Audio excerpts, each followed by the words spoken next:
Em nome do Pai, do Filho e do Espírito Santo. Amém.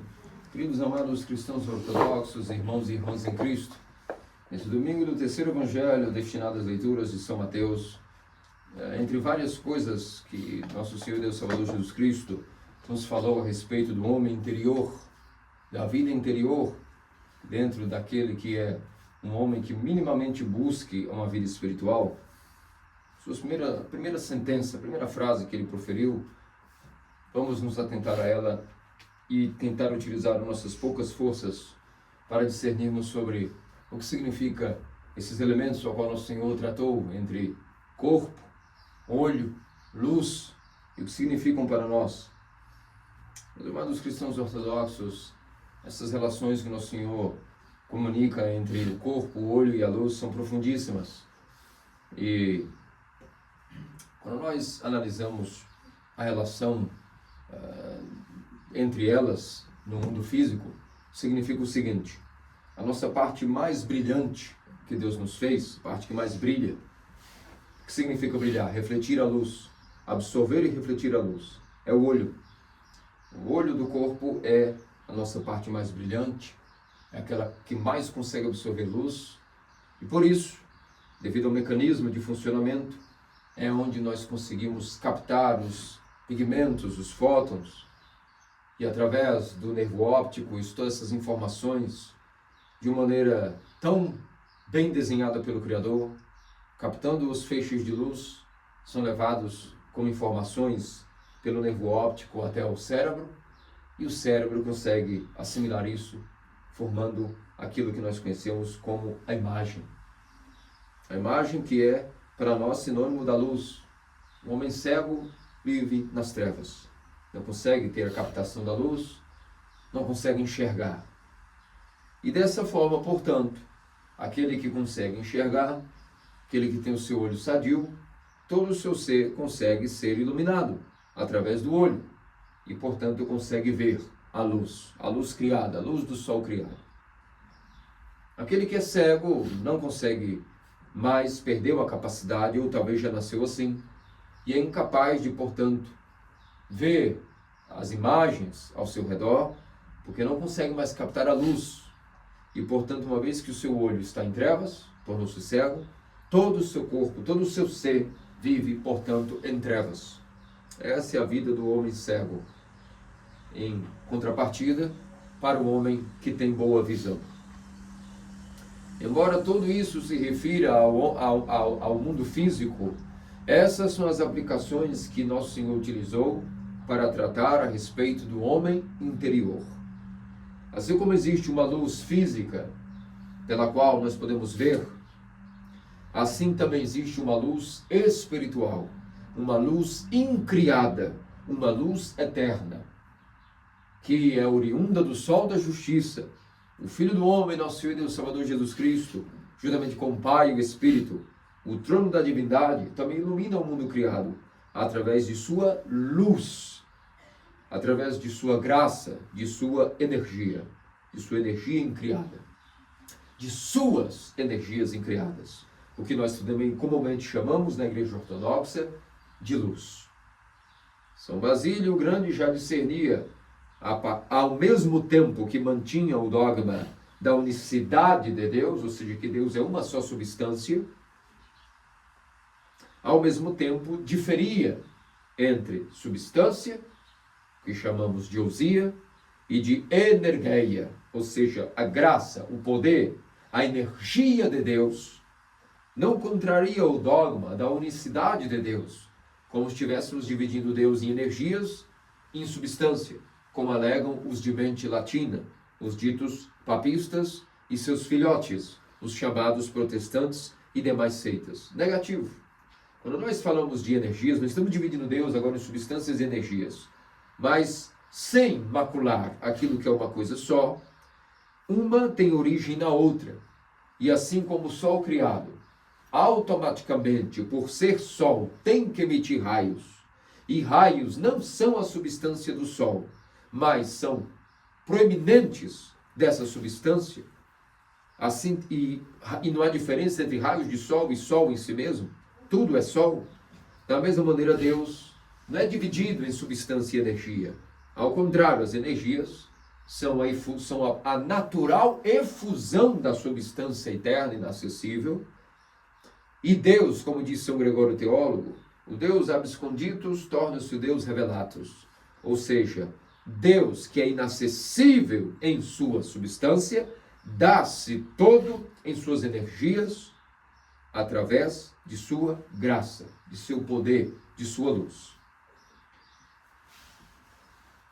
Levando todo esse cenário para o homem interior, agora que sabemos que existe esta luz incriada, esta luz invisível, essa luz espiritual, quando Deus fabricou o homem, ele também fabricou nele, que era um ser fabricado do pó, algo a mais, que seria dito como um olho, um órgão capaz de ver esta luz inacessível aos olhos carnais, mas essa luz que é visível, que é invisível, passa a ser vista, mesmo sendo invisível, por um órgão que Deus deu a Adão, diferenciando-o dos demais animais e seres vivos criados.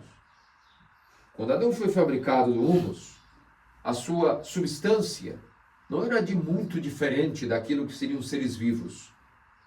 Mas, quando Deus soprou em suas narinas um espírito, lhe deu o que nós chamamos um olho. Um olho capaz de ver a luz invisível, a luz incriada. Porque o olho, para captar a luz criada, ele já tinha.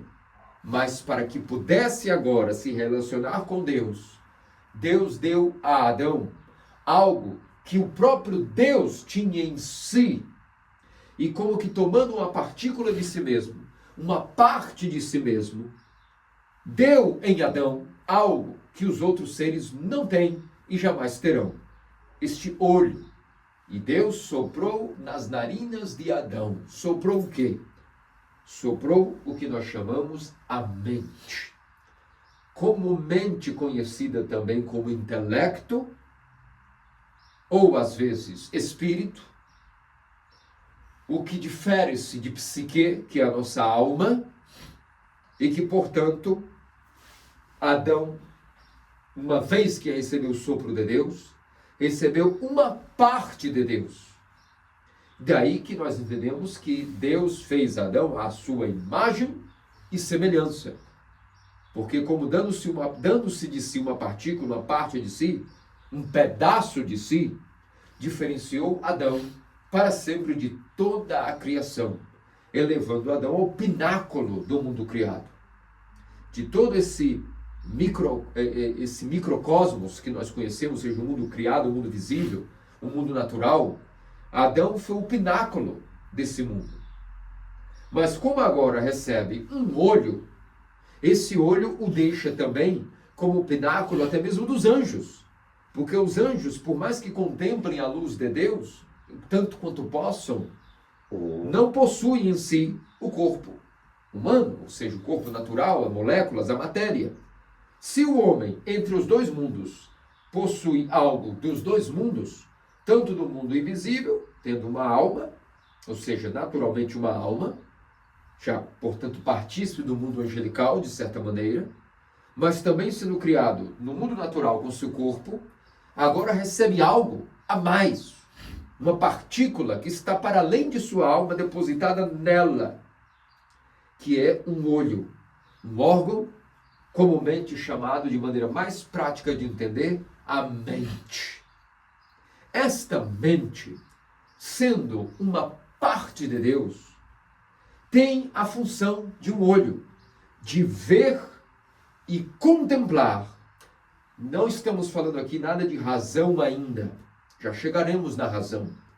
Por isso, quando digo o verbo contemplar, não confundam com a contemplação racional, que muitas vezes os tratados espirituais dos hereges querem confundir-nos com o que estou falando. Ao depararmos-nos com a luz, ver essa luz não tem atividade contemplativa racional. Mas, utilizando o verbo contemplação, porque nos falta palavras para entendermos o que seria o contato deste olho com esta luz, vamos avançar agora para a linguagem grega, que nós chamamos a divina visão, a visão divina, que chama-se, em uma só palavra, teoria, para diferenciar-nos daquela contemplação da razão. Quando Adão recebeu este olho, ou seja, a mente, ele, portanto, agora tinha duas capacidades de visão. A capacidade de ver a luz natural, fótons, em sua retina, mas, além disso, em sua mente, a capacidade de ver a luz invisível ao mundo criado, mas a luz eterna e criada que emana eternamente da substância de Deus.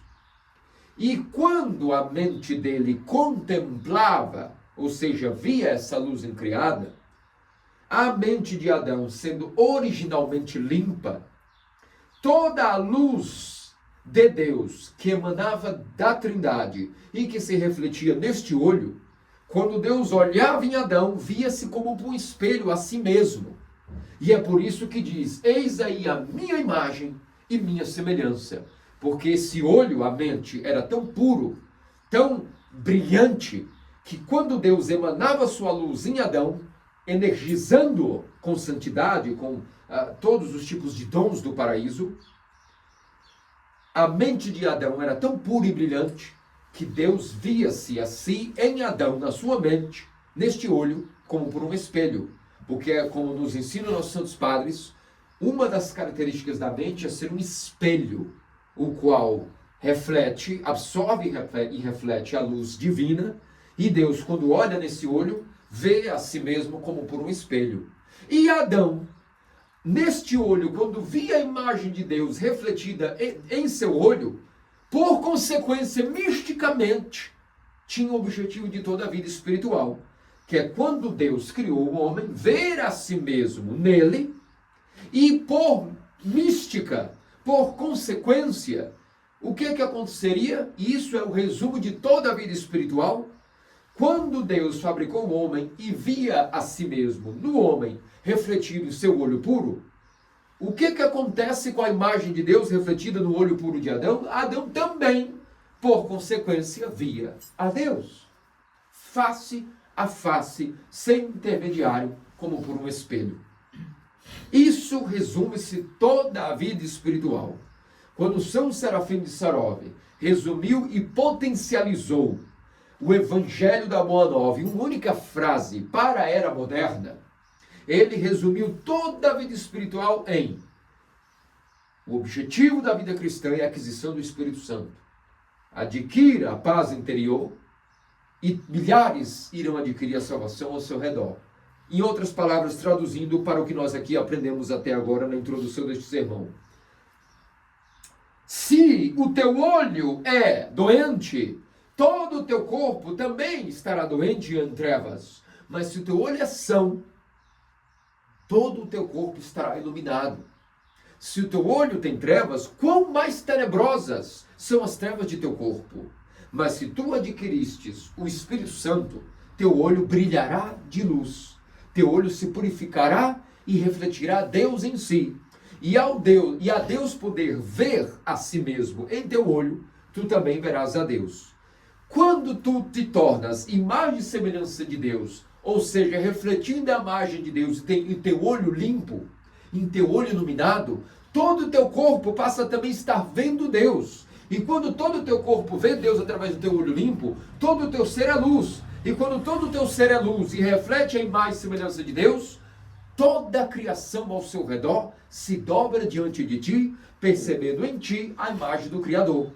Não só os animais, como foi o urso no caso de São Serafim, e vários outros santos padres do deserto, leões, bestas, camelos, são inúmeros os exemplos de pássaros, vacas, de répteis, se submetiam a Adão, como se submetiam aos padres do deserto e outros santos, porque reconheciam em Adão e nestes santos a imagem de Deus que criou o universo. Assim também os outros seres humanos, por mais que estejam cegos, na sua consciência e sua alma, conseguem perceber a presença de um Deus que talvez seja para eles até desconhecido, por intuição, por consciência, também perceberão, ainda que não saibam discernir, perceberão uma energia divina naquele que tem o seu olho purificado e reflete a imagem de Deus. E, portanto, milhares ao nosso redor, caso tenhamos a paz, que significa paz? Saúde do corpo em função da saúde do olho. Paz. Contemplação de Deus na mente. Paz. Saúde do olho, saúde do corpo. Paz. Adquiras a paz interior e milhares ao teu redor irão adquirir a salvação, porque irão encontrar Deus em ti, refletido em ti, sem literatura, sem livros, sem nada. Tal como por um ícone se vê Deus, através de um ser humano purificado no olho, na mente, Deus passa a refletir-se nele. E esse é o objetivo da vida espiritual. Isso é produzir-se a si mesmo, pouco a pouco, nesta luz, através desta luz, com essa luz, e por esta luz, um santo. No primeiro domingo após Pentecostes, nós vimos o que significa ser santo de uma maneira geral. No domingo passado, nós vimos todas as maravilhas de santos locais que foram produzidos em cada região do mundo após o Pentecostes. O Pentecostes tornou a igreja uma fábrica de santos. Assim como existe workshop para vários tipos de ofícios, a igreja tornou-se um workshop de salvação, de fábrica de santos. Porque ela é a casa de santidade e a fábrica de santos. Depois vimos que o objetivo de todo o Pentecostes é produzir santos. Inclusive em cada região do mundo os santos foram produzidos. E agora nesse terceiro domingo de São Mateus, como por uma continuação, estamos vendo o que é a condição de ser santo. O que significa nos maiores detalhes que a linguagem articulada no português, ou no inglês, ou no grego, ou no latim, podem, ou no eslavo, podem nos dar. O objetivo agora é entendermos. A lâmpada do corpo é o olho. É a partir daqui, dessa pequena frase, que podemos entender toda a vida espiritual e comparar-nos o que significa o estado da queda de Adão com o estado mais elevado que Adão, que é o de santidade e eternidade, participação na teoses, da deificação, das energias de Deus após a encarnação do Verbo e sua ascensão, como vimos trabalhando até o Pentecostes, e em comparação com a nossa condição de homens caídos. Muitas vezes nós falamos, o homem caído e o homem original, o homem deificado, o Pentecostes, produção de santos, a natureza humana foi deificada no trono da divindade, depois com o Pentecostes, individualmente, cada um se torna outros Cristos. Já diziam os padres, o objetivo da encarnação é que Cristo produzisse outros deuses. Se fala todo o tempo disso, mas nunca se entende, como por uma régua. Vamos comparar e medir o que nós estamos falando? Para entendermos quão distante estamos de um ponto, temos que ter uma medida, uma distância. Com o que eu acabei de narrar sobre o que é um ser humano saudável, nós temos agora 3 medidas. O homem original, o homem zero, que não era nem pecador nem santo, mas tinha esse olho saudável, podendo então manter-se nessa luz, ao ponto de ser um dia completamente partícipe da divindade e santo. Então nós temos Adão no ponto médio, 0. E nós temos toda a medida para lá do que seria um santo, do que é um santo. Mas em relação à nossa condição de homens caídos, nós agora temos 2 medidas para diante, para que pudéssemos comparar e termos consciência quão distante estamos da vida saudável.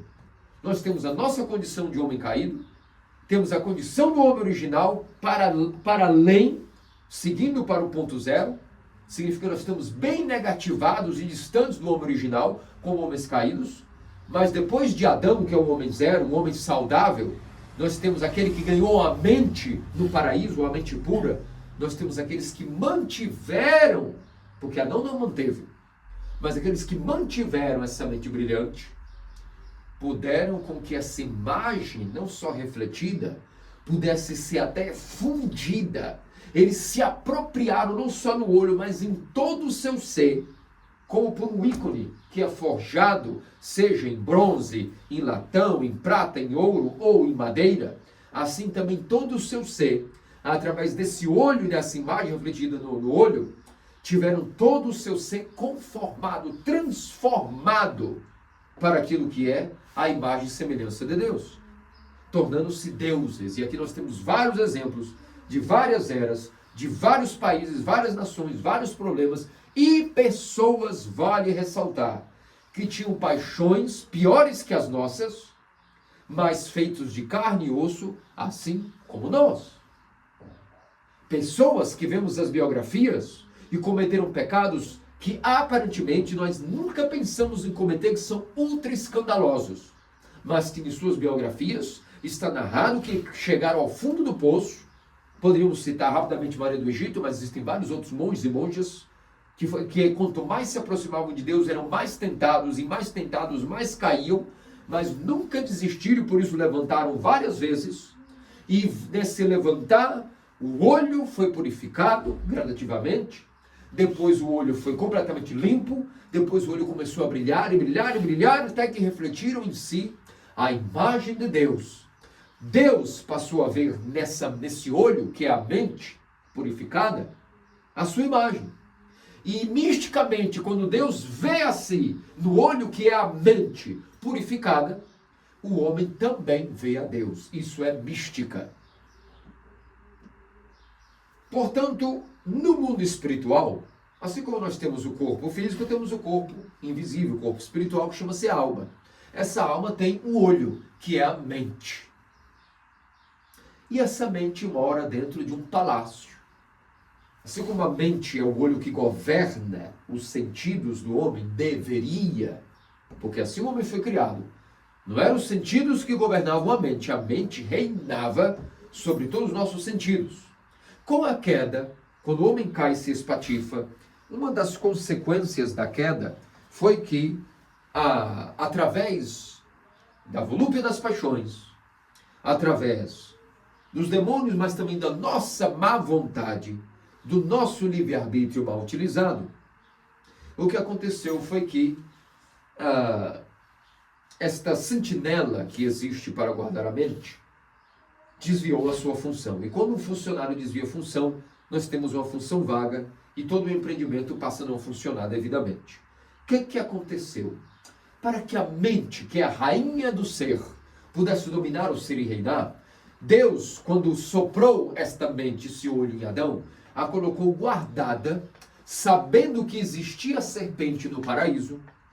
Deus guardou essa mente dentro de um palácio, dentro do corpo invisível de Adão, chamado alma. E este palácio, este cofre, capaz de guardar a alma, capaz de guardar a mente, justamente chama-se coração.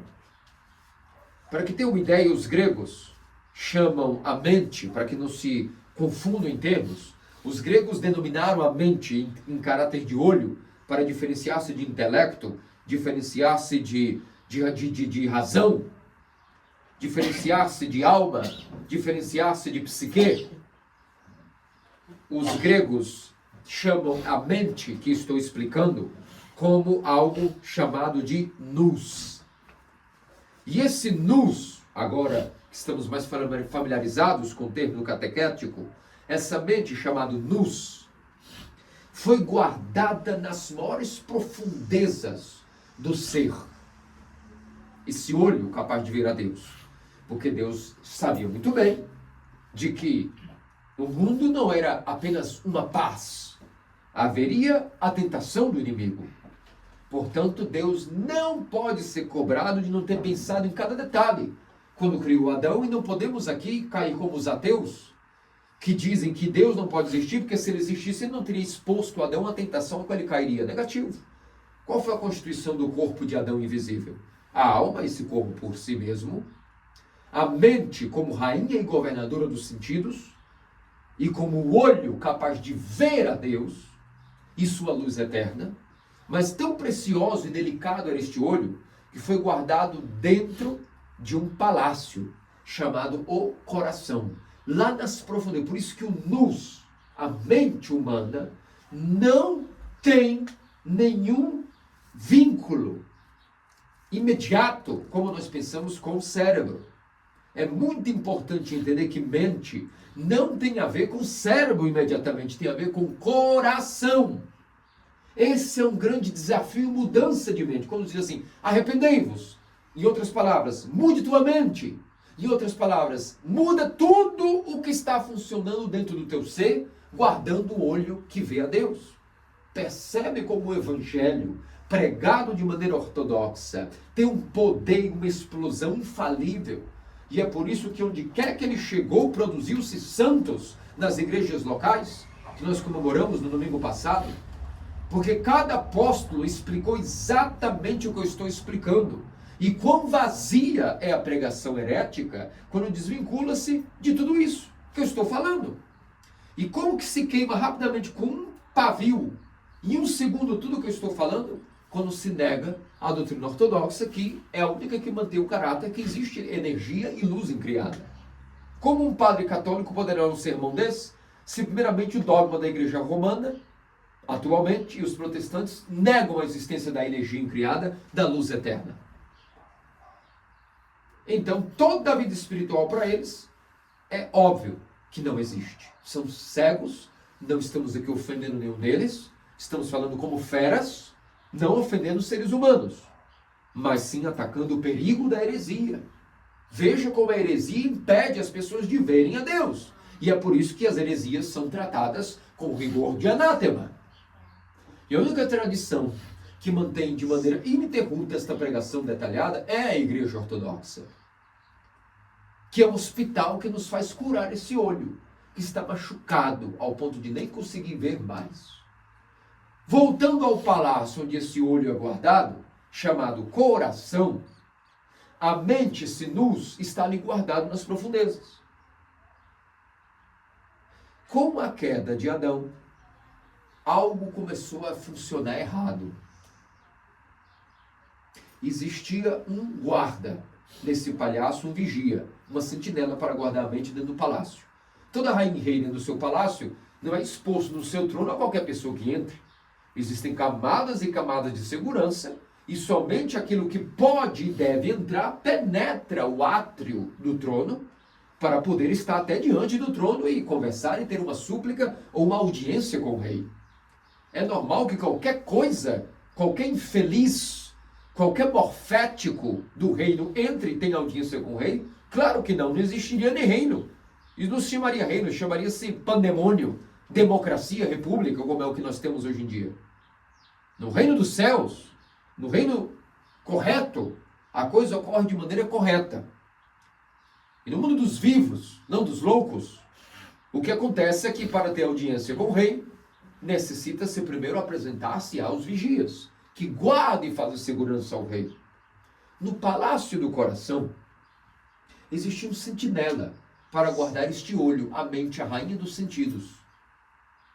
E esse sentinela, aí sim, agora entra-se com os sentinelas chamados vontade, mas antes da vontade, um general chamado intelecto e razão. Outra faculdade da alma. Para guardar a mente, o luz, dentro da profundeza do homem, chamado coração, o seu palácio da mente. Veja que até aqui eu não mencionei cérebro, estou mencionando coração. O cérebro, mais conhecido como órgão racional, sempre esteve involucrado com esta sentinela, e não com a mente, mas com o chamado intelecto, ou razão, que é um guarda responsável de estar vigiando tudo que entra ou não no coração. Vejo que não estou falando aqui de cérebro novamente. Tudo que entra e sai do coração, quem estava ali determinando se sim ou não, a razão. A razão. Quando Adão foi seduzido por Satanás, a primeira coisa que Satanás fez foi jogar uma isca para que o sentinela não estivesse no seu posto, que foi pensamentos.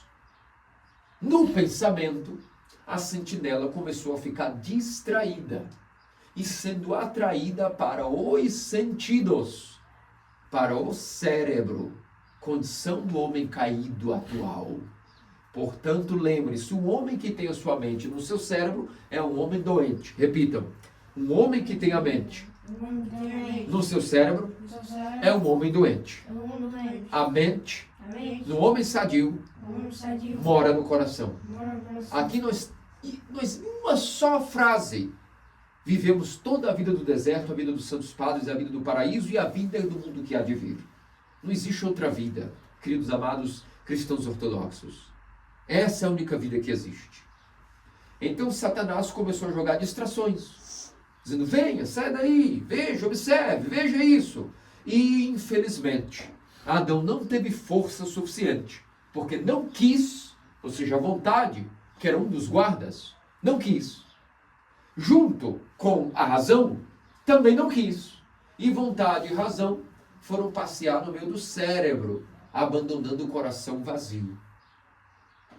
E a rainha das mentes, agora sem nenhum protetor, facilmente seria capturada pelas paixões. E quando as paixões invadiram o palácio, ele estava vazio, porque nosso intelecto, nossa razão, nossa vontade estava no cérebro, contemplando e fazendo coisas que Deus nunca havia mandado. As imagens, os pensamentos, rapidamente então as paixões, os vícios, invadiram a mente, a capturaram, a sequestraram, a amarraram, a colocaram em cativeiro, a espancaram. E nunca mais Adão pôde ver. Isso significa que ele foi expulso do paraíso, uma espada flamejante foi posta onde ele não podia mais voltar. O que significa essa espada flamejante? Esse fogo consumidor que nós olhamos, você olha, eu olho, onde está Deus? E quando isso ocorreu, Deus ainda correu. Adão, onde estás? Por que, Adão, onde estás? Não estou vendo mais no seu olho a minha imagem. É como se você ficou cego para mim, eu cego para ti. O que ocorreu? O que fizeste? A mente, já podrida, contaminada e machucada, dominada pelos sentidos, cega, escrava agora do intelecto e da razão, começa a praguejar, não produzindo mais luz, nem vendo nada, perdida, começa a blasfemar. Esta mulher que tu me deste, culpa dela que comi algo que não deveria, aqui estou. Cancelado a relação entre Deus e Adão para sempre. Para sempre, graças a Deus, vírgula. Porque nesse para sempre Deus abriu um colchete na sentença e disse, da tua descendência um dia haverá outro que vai restaurar todo esse problema.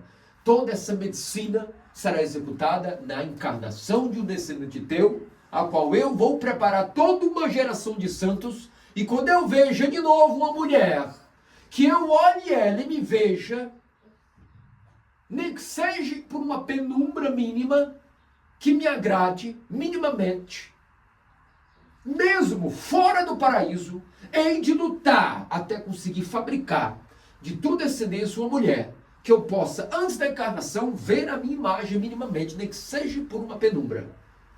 E depois, quando eu me ver nela, estarei agradado em morar nela. E me encarnarei e nos veremos de novo no Hades, e do Hades te libertarei. Vejam com uma só sentença, a lâmpada do corpo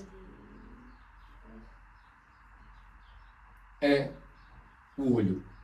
Em uma só sentença, nós destrinchamos todo o Evangelho, toda a Boa Nova, até a descida do Hades e a Páscoa e a ressurreição e tudo o que vamos chegar no Pentecostes. Vejam como apenas essa única frase é importantíssima para nos revelar o homem interior. E como o homem caído é um homem virtual, um homem ficcional, isso não é um projeto original. A mente está fora do que deveria ser, porque está escravizada, cega e não vê a luz eterna, está cega e machucada, assim como alguém que leva tanta porrada no olho e o olho fica inchado, ao ponto de a pessoa não conseguir nem ver. E se for muito grave a lesão, até a retina foi deslocada, ou se for mais grave ainda, perdeu-se a órbita do olho, o olho vaza.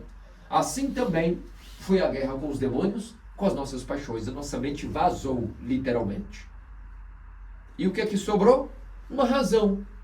que tampouco é o órgão que vê Deus, totalmente desvinculada de sua tarefa, que ele está no coração, guardando no palácio do coração a mente, esta vai para o cérebro, que é o órgão que passa a estar encarregado, não mais de ser funcional para os sentidos e governado pela mente. Agora o cérebro passa a ser o órgão, o cérebro, onde a razão caída e corrupta passa a governar a mente e os sentidos a escravizam. Ou seja, a mente não domina os sentidos apaixonados com as paixões escravizam a mente para que sirva a eles.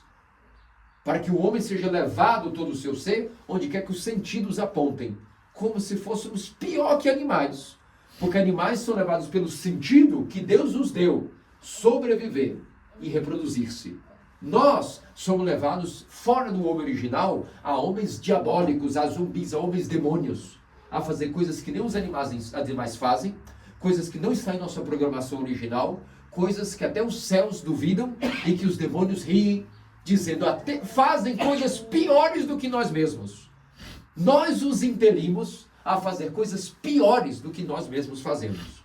E os demônios nos manipulam como marionetes através das paixões que foram invadindo o coração, machucaram a mente, deixaram ela deformada, e ela agora sem defesa, a razão passa a estar sempre distraída, perdida no intelecto do cérebro, e nós nos achamos ainda muito inteligentes. O demônio nos faz eclodir um tal alter ego, que quanto mais estudamos e lemos e nos distraímos com os pensamentos, com o mundo, com a natureza, com a ciência, nos achamos alter elevados naquilo que é a nossa condição. Como diz o ditado, excremento, olhando o excremento e bajulando-se de ser excremento. E nada mais. Tudo isso é uma mentira. Por isso que Cristo é o único caminho, a verdade e a vida. Porque através da encarnação, nele, a natureza humana tem tudo restaurado. Em Cristo, a sua mente não era escrava dos sentidos. Ela dominou os sentidos. Prova isso que ele venceu como homem o deserto, as paixões e o demônio. Porque sua mente estava lá, protegida pela sua vontade, e a sua razão não estava perambulando no cérebro. Sua razão estava lá, batendo o ponto, guardando a porta do palácio, para que a mente reinasse como homem. Nós estamos falando aqui ainda da sua natureza divina. Como homem, foi obediente em tudo ao seu pai, nesse sentido, restaurando em si e mantendo em si esta imagem e semelhança. Então, enquanto Deus, segundo a pessoa da Trindade, de maneira misteriosa, unido com sua natureza humana, podemos dizer que duplamente refletia Deus de duas formas. Em sua natureza divina, óbvio, Deus é Deus, mas no que diz respeito à sua condição humana, ele mesmo via a si na sua natureza de Adão caído, ao qual ele restaurou. E, portanto, todo aquele que participa de Cristo terá também gradativamente a força, a vontade, a razão, a mente, tudo restaurado. Principalmente no começo da nossa vida espiritual, o batismo. No dia que nós saímos do batismo, a mente, por que aquela leveza? Porque naquele minuto do batismo, ao menos naquele dia, naqueles momentos, a nossa mente está polida e limpa. Até quem está ao nosso redor percebe a santidade do irmão neófito. A mente foi limpa e Deus vê a si mesmo assim que o neófito emerge das águas. Nova criatura, nova vida, estranha maravilha.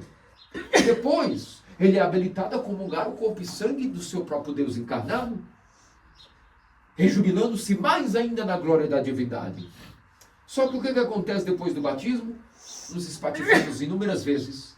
E mesmo com tudo isso restaurado após o batismo, a nossa mente de novo recebe pancadas, a nossa razão de novo sai da posição do palácio. E saindo fora do seu dever palacial, volta para o lugar que não devia. O cérebro, as distrações, os pensamentos e inclusive a ciência. A ciência parece muito legal, mas ela é secundária para a razão. É um pecado e um erro que a razão esteja dando prioridade à ciência. Lembre-se disso. O estudo para a razão não faz mal, mas tem que ser algo secundário. Se a razão se emprega em, número 1, querer investigar a ciência, primeiro que vai aprender pseudociência. Porque aquele que começa a estudar a ciência sem um preparo espiritual, começa a ver devaneios e cria pseudociências.